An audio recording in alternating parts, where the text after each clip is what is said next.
Hello friends, இன்னைக்கு நம்ம ரீசெண்டாக ரிலீஸ் ஆன பிடி சார் படத்தோட மூவி ரிவ்யூ பார்க்கலாம். ஒரு படத்தை பற்றி ஒவ்வொருத்தருக்கும் ஒவ்வொரு கருத்து இருக்கும். என்னோட பாயிண்ட் ஆஃப் வியூ வந்து படம் எப்படி இருக்குன்னு நான் சொல்கிறேன். படம் பார்த்து ஒவ்வொருத்தரும் உங்களோட பாயிண்ட் ஆஃப் வியூ வந்து படம் எப்படி இருக்குன்னு சொல்லுங்கள்.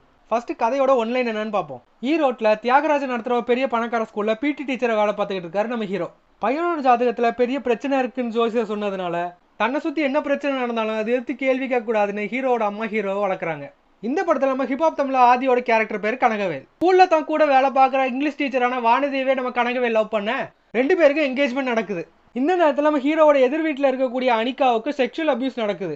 இதனால அனிகாவுக்கு கனகவேல் ஹெல்ப் பண்ண ட்ரை பண்ண அதனால அவருக்கு என்ன பிரச்சனை எல்லாம் நடக்குதுங்கிறதும் அனிகாவோட பிரச்சனைக்கு காரணமானவங்களுக்கு தண்டனை கிடைச்சதா இல்லையாங்கிறதும் தான் இந்த படத்தோட கதை.